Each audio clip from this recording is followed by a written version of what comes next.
Hello hello good evening guys, my name is Aamir. Welcome back to the new video. और आज हम लोग one shot video करने वाले हैं सिंपल हार्मोनिक मोशन को, दैट इज ऑसिलेशन, राइट। तो मैं ट्राई करूंगा कि जो अच्छी इंपॉर्टेंट कॉन्सेप्ट है, जो इंपॉर्टेंट फॉर्मूलाज है, वो मैं आपको एक्सट्रैक्ट करके दे दूं। But this is not possible कि पूरी डेरिवेशंस और पूरा डेफिनेशन आपको दे पाऊं, which is not possible in one shot video, right. At least requires 6 lectures for simple harmonic motion, but we'll try to cover in 30 to 40 minutes every and it's things, right. So simple harmonic motion में सबसे पहले अपन पढ़ते हैं time period. Time period क्या होता है कि एक राउंड मारने में जो टाइम लगता है, that is called time period. या एक राउंड हो, एक ऑसिलेशन हो, एक वाइब्रेशन हो, एक सर्कुलेशन हो, एक रोटेशन हो, एक रिवॉल्यूशन हो, जो भी हो, एक चक्कर मारने में जो टाइम लगेगा that is called time period, denoted by capital T, SI unit second. Time period का एक फेमस फॉर्मूला है 2 पाई/ओमेगा, इसको याद रखना, बहुत जगह यूज होएगा। और जितने डेरिवेशन से वहां पे कहीं ना कहीं आपको इसको रिलेटेड देखोगे। v इज इक्वल ओमेगा होता है v/r, so also T time period can be written like 2 pi v/r। ये भी टाइम पीरियड का एक फार्मूला होता है जो बहुत जगह आप देखोगे, खुद खुद ब खुद will get to know when this two formula can be used, right. So आगे बढ़ते हैं, will move for frequency. Frequency क्या होता है? एक सेकंड में जितना चक्कर मार सकते हो। अगर एक सेकंड में 10 राउंड मार सकते हो तो फ्रीक्वेंसी हुई 10। एक सेकंड में 5 राउंड तो फ्रीक्वेंसी 1। एक सेकंड में सिर्फ एक राउंड तो फ्रीक्वेंसी 1। एक सेकंड में आधा राउंड तो फ्रीक्वेंसी आधा।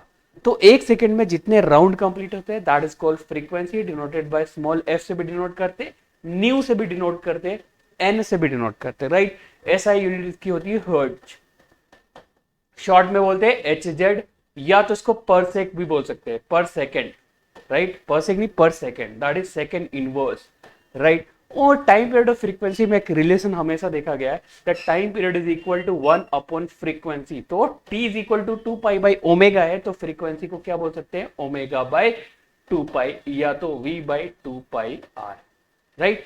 तो ये वो टाइम पीरियड और फ्रीक्वेंसी की बात है। अगर हम डिस्प्लेसमेंट ऑफ ऑसिलेटिंग पार्टिकल, हम लोग बेसिकली इसमें क्या पढ़ने वाले हैं? हम लोग पढ़ने वाले हैं डिस्प्लेसमेंट, वेलोसिटी, एक्सेलरेशन, ये सब के बारे में। किसका? जो पार्टिकल ऑसिलेट कर रहा है। जब कोई पार्टिकल ऑसिलेट या वाइब्रेट करता है तो इसकी वजह से वेव जनरेट होता है। हमें वेव के बारे में बात नहीं करनी बच्चों, हमें बस बात करनी क्या, ये पार्टिकल जो ऑसिलेट कर रहा है तो कभी ना कभी ये कुछ डिस्प्लेसमेंट तक गई होगी, बहुत दूर तक गया होगा, फिर वापस आया होगा। ये अपने पोजीशन को नहीं छोड़ रहा, अपने पोजीशन पे ही वाइब्रेट कर रहा है, ठीक है ना। तो ये जो डिस्प्लेसमेंट जा रही है, मान लो यहां तक गई, T is equal to T time पे पार्टिकल की डिस्प्लेसमेंट क्या हुई, वो किस वेलोसिटी से जा रहा था, उसकी एक्सेलरेशन क्या थी। Will talk about this things, right. तो एक बेसिक फॉर्मूला, एक बेसिक कॉन्सेप्ट है किसी भी इक्वेशन को एसएचएम में रखने का, कि अगर वो F directly proportional to minus of times of displacement हो, जहां पे F क्या है? रिस्टोरिंग फोर्स या फिर रिस्टोरिंग एक्सेलरेशन है, वो directly proportional to displacement of minus times हो, तो हम बोलेंगे भाई ये है ना एसएचएम का इक्वेशन है। नहीं तो नहीं है।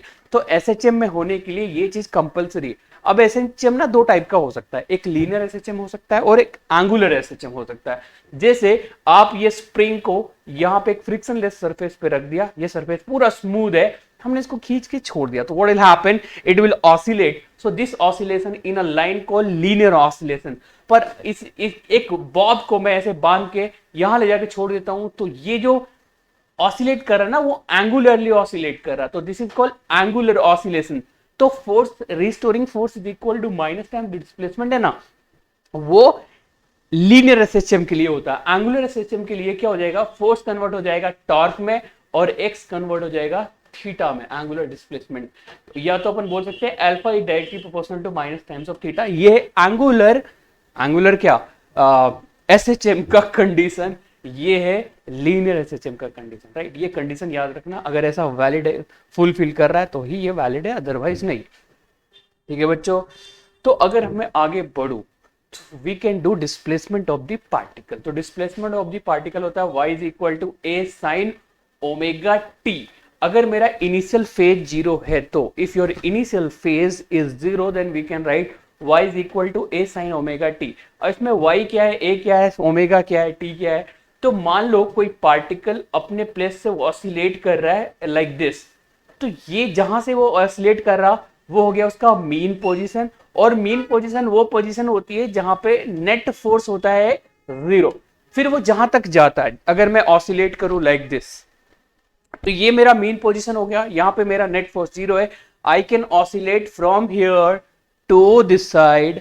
तो मैं एक जगह पे रह के ऑसिलेट कर रहा हूं, मैं अपनी पोजीशन को डिस्प्लेस नहीं कर रहा हूं यार, ध्यान रखना, मैं अपनी पोजीशन पे फिक्स हूं। आप जस्ट ऑसिलेटिंग, वाइब्रेटिंग, जो भी बोलना है बोलो।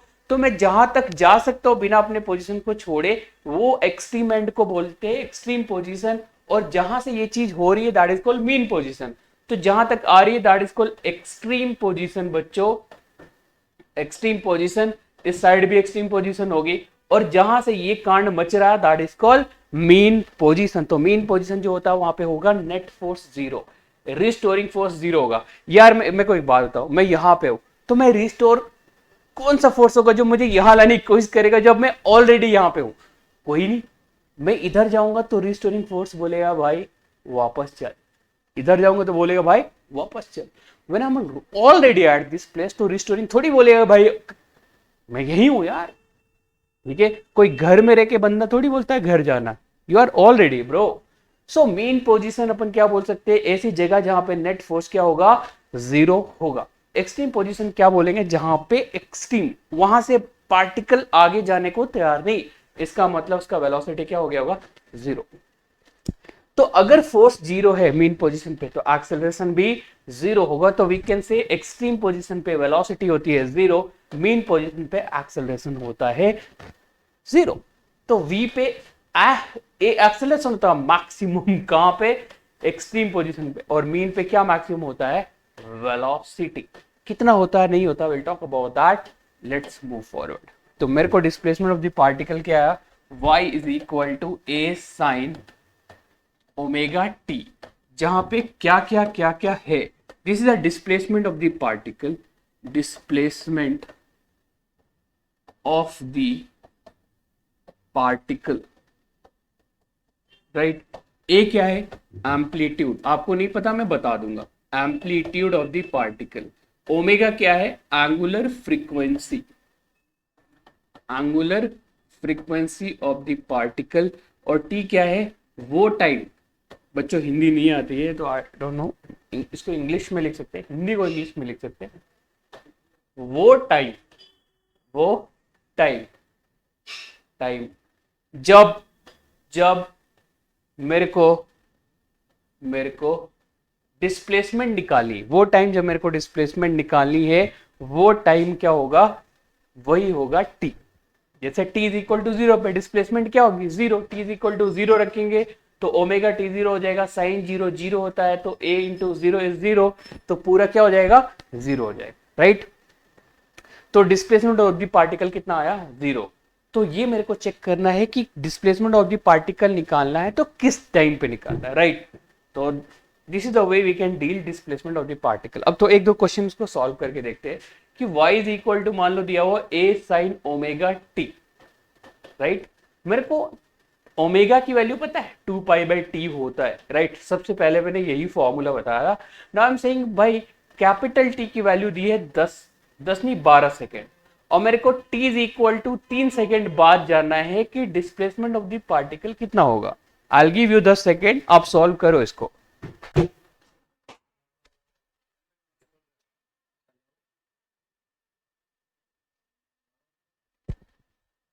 यस डन, आई होप आपने कर लिया होगा।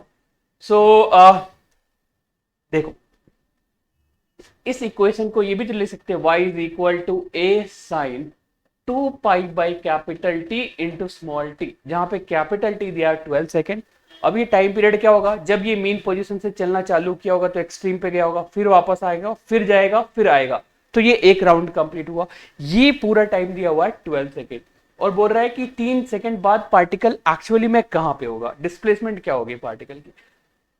तो वही कैलकुलेट कर रहे हैं अपन। y इज इक्वल टू अपन क्या लिख सकते हैं, a sine 2 pi by T into T, y is equal to a sine 2 pi, capital T दिया हुआ था 12, स्मॉल टी 3, तो इसको कैंसिल करेंगे 4 बार में तो आएगा y is equal to a sine 2, also cancel तो आया pi by 2, pi by 2 sine pi by 2 is 1, so y is equal to a। मतलब displacement of the particle amplitude के बराबर होगा। एम्पलीट्यूड किसको बोलते हैं बच्चों, एम्पलीट्यूड बोलते हैं कि मेन पोजीशन से पार्टिकल मैक्सिमम कितना दूर तक जा सकता है जहां से वो वापस आएगा, मतलब मीन से एक्सट्रीम तक के सेपरेशन को बोला जाता है एम्पलीट्यूड।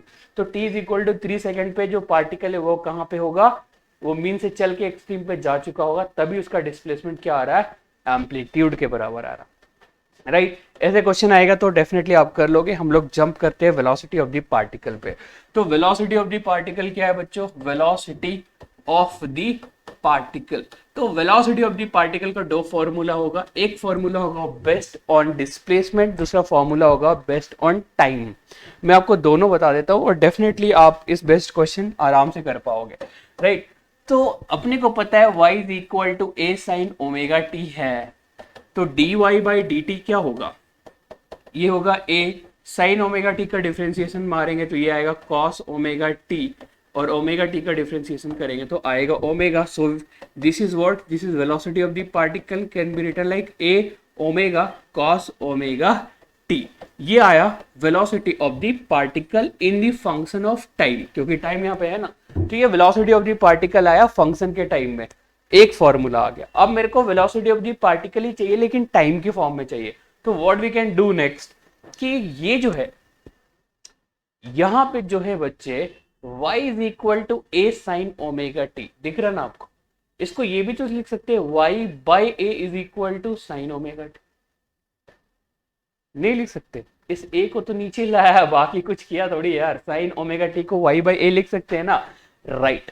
तो अगर ऐसा इसको लिख सकते हैं तो याद करो बचपन में हमने एक फॉर्मूला पढ़ा था, sine square theta plus cos square theta is equal to 1। तो we can write sine square theta 1 minus sine square theta is equal to cos square theta. इसको यही रहने दो, इसको इधर लेके जाओ तो लिख सकते हैं 1 माइनस साइन स्क्वायर थीटा। अब बताओ कॉस थीटा को क्या लिख सकते हैं, under root 1 minus sine square theta. अब स्क्वायर ही तो इधर दिया बाबू, तो कॉस थीटा को लिख सकते हैं 1 माइनस साइन स्क्वायर थीटा। अब v का एक फॉर्मूला तो आ गया, v is equal to a omega cos omega t को इसके हिसाब से क्या लिख सकते हैं, लिख सकते हैं v is equal to a omega under root 1 minus sine square omega t। या बस वैल्यू तो रखा यार। अब मेरे को बताओ v is equal to a omega sine square omega T, sine omega T की वैल्यू है y बाई a, तो साइन स्क्वायर ओमेगा टी की value y square by a square, right.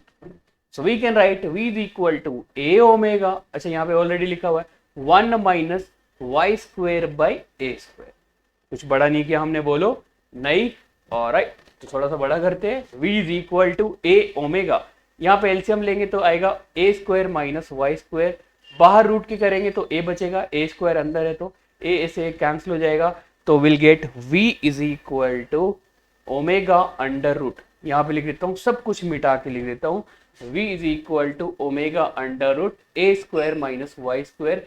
अभी फॉर्मूला आया, ये वेलोसिटी ऑफ द पार्टिकल आया displacement के function में, ऑलरेडी हमने एक निकाला हुआ था a omega cos omega t, तो ये जो वेलोसिटी ऑफ द पार्टिकल आया था ये आया था टाइम के फंक्शन में। तो दो वेलोसिटी ऑफ द पार्टिकल मेरे को मिल गया, ठीक। ये दोनों फॉर्मूला आप याद रखना, जिसके फॉर्म में पूछे आप बता देना। बोलेगा y is equal to a by 2 पे वेलोसिटी ऑफ पार्टिकल क्या होगा, तो y का a बाई 2, बोलेगा t is equal to 2 second बाद, तो t की वैल्यू यहाँ रख देना, इजी, ऑलराइट। तो कभी कभी ये पूछेगा भैया v मैक्सिमम क्या होगा, कहाँ होगा, ये अपने को पता है, मीन पोजीशन पे होगा, कितना होगा।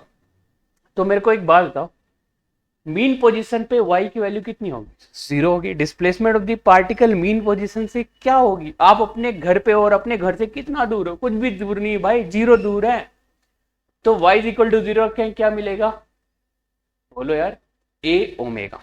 तो I will write here a omega, this is a v maximum. इस फॉर्मूले से भी निकाल सकते हैं v मैक्सिमम क्या होगा, देखो a ओमेगा फिक्स है तो cos ओमेगा t की मैक्सिमम वैल्यू होती है 1, तो v मैक्स क्या मिला, a ओमेगा। तो तीन फॉर्मूला मेरे को वेलोसिटी का मिला, पहला v is equal to this, दूसरा दिस, और तीसरा मिला v maximum which is a into omega, where a is amplitude, omega is angular frequency, right. अब हम लोग बात करते हैं एक्सेलरेशन की। इसके बेस्ट क्या ही क्वेश्चन करो, फॉर्मूला में वैल्यू तो पुट करना। अब बात करते हैं acceleration of the oscillating particle. तो मेरे को v पता है a omega cos omega t। अगर मैं dv बाई dt करता हूं तो मेरे को मिलेगा a omega as it is रहेगा, कॉस का डिफरेंशिएशन होगा माइनस साइन, ओमेगा t का होगा omega. So we can write this dv by dt is a which is minus a omega square sine omega t। ये क्या आया? ये आया acceleration of the particle in the function of time. आया ना यार? अभी मेरे को पता है बचपन में हमने एक चीज सीखा। क्या सीखा बच्चों? y is equal to a sine omega t सीखा। इसका मतलब हम इस चीज को ऐसा भी लिख सकते हैं, a इज इक्वल टू, यहाँ पे a ओमेगा स्क्वायर है तो ओमेगा इंटू ओमेगा लिख सकते हैं ना, तो a omega sign omega T, जो नहीं a into sine omega T एक साइड रखेंगे, अलग से रखेंगे हम लोग ओमेगा स्क्वायर, माइनस यहाँ साथ में है। तो बच्चों a साइन ओमेगा टी को हम लिख सकते हैं y, तो हम यहाँ लिखेंगे माइनस ओमेगा स्क्वायर y। ये आ गया acceleration of the particle in the function of displacement. ठीक, और मेरे को जानना है मैक्सिमम एक्सेलरेशन क्या होगा और कब होगा। अब ऑब्वियस ही बात है मैक्सिमम एक्सेलरेशन मीन पोजीशन पे जीरो होगा। क्यों? रीस्टोरिंग फोर्स मीन पोजीशन पे जीरो होता है ना, बताया था। तो एक्सेलरेशन भी जीरो होगा। तो मैक्सिमम कहाँ होगा? एक्सट्रीम पे। एक्सट्रीम पे y की वैल्यू कितनी होती है? a मतलब एम्पलीट्यूड। तो एक्सेलरेशन ऑफ ऑसिलेटिंग पार्टिकल क्या हो जाएगा? Minus omega square a। Clear? अब क्वेश्चन इसके बेस्ट आता है तो आप देख लेना, मैं क्वेश्चन ज्यादा करा नहीं सकता अभी। ये हो गया हमारा डिस्प्लेसमेंट हो गया, वेलोसिटी हो गया, एक्सेलरेशन ऑफ द पार्टिकल हो गया। एक बार differential form of SHM equation मैं बता देता हूं। इसके बेस्ट क्वेश्चन पहले भी आया, अब भी आ सकता है। तो we can write differential form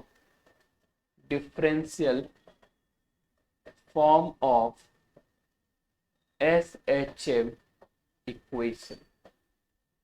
differential form of SHM equation क्या होता है? अपने को पता है एक्सेलरेशन इज इक्वल टू होता है ओमेगा स्क्वायर एक्स। ए को लिख सकते हैं d square x by d t square. इसको इधर लाएंगे तो plus omega square x is equal to zero. यही होता है differential form of SHM equation. इसमें कंपेयर करना रहता है ओमेगा की वैल्यू, उसमें दिया रहेगा के या कुछ के फॉर्म में, आप ओमेगा के रख देना और t is equal to 2 pi by omega में ओमेगा रखना। टाइम पीरियड भी आ सकता है, फ्रीक्वेंसी भी निकाल सकते हो, कुछ भी निकाल सकते हो यहाँ से, बस कंपेयर करना रहता है आपको। ये इक्वेशन याद रखना है, differential form of SHM equation. ये फ्री ऑसिलेशन के लिए, डैम्प्ड के लिए देंगे। अब बात करते हैं टाइम पीरियड। टाइम पीरियड अलग अलग के लिए निकालना पड़ेगा। पहले टाइम पीरियड हम निकालेंगे स्प्रिंग ब्लॉक सिस्टम के लिए। Spring block system. तो स्प्रिंग ब्लॉक सिस्टम के लिए टाइम पीरियड ऑफ ऑसिलेशन क्या होता है? मैंने एक ब्लॉक में स्प्रिंग लगा के इसको टांग दिया, जिसका स्प्रिंग कांस्टेंट के है, मास m है। इसको खींच के छोड़ दिया, ये ऑसिलेट करेगा। क्या होता है, कैसे होता है, ये डिटेल अभी जानना जरूरी नहीं है। टाइम पीरियड आएगा 2 pi under root m effective by k effective, right. अब m इफेक्टिव कब लेना, k इफेक्टिव कब लेना, ये मैं आपको बता देता हूं बच्चे। जब आपका मास ऐसे कनेक्टेड होगा, एक स्प्रिंग के साथ दूसरा मास कनेक्टेड होगा, ये स्मूथ सरफेस पर रखा, दोनों को एक साथ कंप्रेस करके छोड़ दिया, तो ये ऐसे ऑसिलेट करेगा। तो आप टाइम पीरियड मास किसका लोगे? इसका लोगे, इसका लोगे, आपको लेना पड़ेगा दोनों का रिड्यूस मास। तो रिड्यूस मास होता है इफेक्टिव मास, उसको बोलते हैं। m रिड्यूस होता है m1 into m2 bye m1 plus m2। तो we can write m into m divided by 2m। तो m से m कैंसिल, आया m बाई 2। यह है इफेक्टिव मास जो यहाँ पे आपको लेना पड़ेगा। अब k इफेक्टिव कैसे निकालना? अगर सीरीज में कनेक्टेड हुआ दो स्प्रिंग ऐसे m k1 k2, तो इफेक्टिव होगा k1 into k2 by k1 plus k2। Short में इसके शॉर्टकट तरीके और भी है, लाइक दोनों बराबर हो तो divide by number of times कर देना, एक दूसरे को डबल हो तो बिगर वन डिवाइड बाय 3 कर देना। ऑलराइट, अगर वो पैरेलल में कनेक्ट हुआ तो m k पैरेलल में कनेक्टेड हो k1 k2, तो इफेक्टिव हो जाएगा दोनों का समेशन k1 प्लस k2। तो इफेक्टिव की जगह पे ये आएगा और m इफेक्टिव ये आएगा। अगर सिंपल मास रहा तो एक मास रख देना, बात खत्म। ठीक है, तो ये आ गया time period of oscillation because of spring block system. और ये किसी पे डिपेंड नहीं करता, इसको जी से कोई लेना देना नहीं है। तो आप मतलब इफेक्टिव जी का रोल यहाँ पे कुछ भी नहीं है। वो क्वेश्चन ऐसे भी दे सकता है कि भैया यहाँ पे एक ब्लॉक रखा हुआ है, ये स्प्रिंग के साथ अटैच है, इसको खींच के छोड़ देंगे, ये एंगल 30 डिग्री है, तो बताओ इसका टाइम पीरियड ऑफ ऑसिलेशन क्या होगा? वही होगा जो पहले था, M effective by k effective. इसके जी साइन थीटा से इसका कोई लेना देना नहीं है, आप ध्यान देना, एम इफेक्टिव और के इफेक्टिव पे ही डिपेंड करता है ये। ऑलराइट, अगर मूव करें time period of oscillation for spring, Bob होता है ना, बॉब, स्ट्रिंग बॉब, स्ट्रिंग, इसका एक मासलेस स्ट्रिंग बॉब से कनेक्ट कर दिया, स्प्रिंग लेंथ एल है, तो टाइम पीरियड ऑफ ऑसिलेशन क्या होगा? टाइम पीरियड ऑफ ऑसिलेशन होगा under root l effective by k effective, sorry g effective, मतलब एक्सेलरेशन इफेक्टिव। तो बच्चों देखो यहाँ पे एल इफेक्टिव क्या होता है? एल इफेक्टिव एक्चुअली ये लेंथ ऑफ द स्ट्रिंग सिर्फ नहीं होती, ये होती है कहाँ पे बंधी हुई है, मतलब जो चीज बंधी है उसके सेंटर ऑफ मास से लेकर जहां पे बंधी है वो सेपरेशन को बोलते हैं एल इफेक्टिव। तो अगर बॉब बहुत मासलेस है, सॉरी बॉब का डायमेंशन बहुत छोटा है compare to length of the spring, तो हम स्ट्रिंग का जो लेंथ होता है उसी को इफेक्टिव मान के चलते हैं। पर अगर वो बड़ा रहा बॉब, उसके साथ एक स्ट्रिंग कनेक्टेड है और स्ट्रिंग बहुत बहुत बड़ा नहीं है कंपेयर टू डायमेंशन और डायमीटर, तो हम इफेक्टिव जो है वो सिर्फ एल नहीं ले सकते, मेरे को दोनों का समेशन लेना पड़ेगा।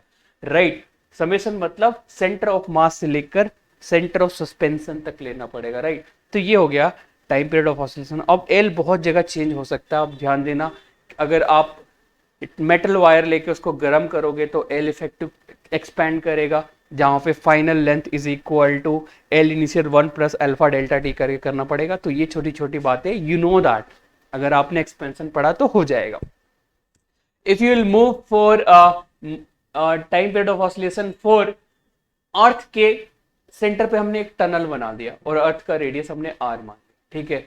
यहाँ पे सकलेन नाम का मान लो कोई बंदा, उसको गिरा दिया, तो ये ऑसिलेट करेगा फौजिस्तान के लिए, ठीक है, करेगा। तो ये ऑसिलेट कर रहा है मान लो फौजिस्तान के लिए, नीचे थोड़ी गिरेगा, अर्थ के टनल के नीचे जाएगा फिर ऊपर आ जाएगा, वो नीचे नहीं जाएगा। क्यों? क्योंकि फौजिस्तान बीच में है, तो इसके लिए ये ऑसिलेट करेगा। तो बीच में ये ऑसिलेट करेगा, तो इसका टाइम पीरियड ऑफ ऑसिलेशन होगा बच्चों T is equal to 2 pi under root R by G, जहां पे आर क्या है? रेडियस ऑफ द अर्थ, और स्मॉल जी है एक्सेलरेशन ड्यू टू ग्रेविटी, ठीक है। अगर हम लोग मूव करें कंपाउंड पेंडुलम के लिए, तो कंपाउंड पेंडुलम क्या होगा बच्चों? Compound pendulum, compound pendulum only valid for rigid body. Rigid body किसको बोलते हैं? जिसके लिए रोटेशनल मोशन आपने पढ़ा था, एक ऐसा बॉडी जिसपे अगर हमने फोर्स लगाया तो उसके सेपरेशन ऑफ द पार्टिकल कभी भी चेंज नहीं होगा। ऐसे रिजिड बॉडी के लिए क्या वैलिड है? Compound pendulum. तो कैसे इसको डील करेंगे कंपाउंड पेंडुलम को? मान लो एक रॉड हमने बांध दिया यहाँ पे, ताकि ये ऑसिलेट कर सकता है, इसका मास m, लेंथ l है, और इसको हमने ऑसिलेट करा दिया। मेरे को जानना है इसका टाइम पीरियड ऑफ ऑसिलेशन क्या होगा, तो t इज इक्वल टू होगा 2 pi under root I by m g d. अब ये बहुत जरूरी है, आई तो चलो मोमेंट ऑफ इनर्सिया है, आपको पता है मोमेंट ऑफ इनर्सिया, एम है मास जो ऑसिलेट कर रहा है, रॉड कर रहा है तो रॉड का मास, कुछ और कर रहा है तो उसका मास, जी एक्सेलरेशन ड्यू टू ग्रेविटी। यहाँ पे डी क्या है ये जानना बहुत जरूरी। डी है वो सेपरेशन जहां से ये ऑसिलेट कर रहा है, मान लो इसको ऐसे बांध दिया तो ये ऑसिलेट यहां से कर रहा है, तो यहां से ऑसिलेट कर रहा है, इस रॉड का सेंटर ऑफ मास जहां पे भी है उसके बीच के सेपरेशन को हम डी बोलते हैं। अगर आपका सस्पेंशन यहां पे किया हुआ है थोड़ा नीचे, और ये ऐसे ऑसिलेट कर रहा है और सेंटर ऑफ मास यहाँ पे है, तो ये सेपरेशन को डी बोलेंगे। मेरे ख्याल से ये चीज आपको क्लियर हो गया कि डी कभी भी रॉड का लेंथ नहीं होगा, और ये डी हमेशा डी बाई 2 नहीं होगा, मतलब ये एल बाई 2 नहीं होगा, हमेशा क्या होगा? जहां से वो ऑसिलेट कर रहा है और ऑसिलेटिंग पार्टिकल का सेंटर ऑफ मास जहां पे है वो सेपरेशन को डी बोलते हैं। आई होप समझ में आया होगा। इसके अच्छे क्वेश्चन तब बनते हैं जब अगर कोई हाफ डिस्क लेके हाफ डिस्क को ऑसिलेट करा दिया, मास m रेडियस r है, तो मेरे को पक्का पता है इसका सेंटर ऑफ मास यहाँ कहीं होता है और मेरे को यहाँ से ऑसिलेट करानी है, तो ये वाला चाहिए, ये वाला आपको याद रखना पड़ेगा। ये तो r है तो ये निकालना पड़ेगा पाइथागोरस से, फिर इफेक्टिव आएगा और फिर टाइम पीरियड वहां से निकालो।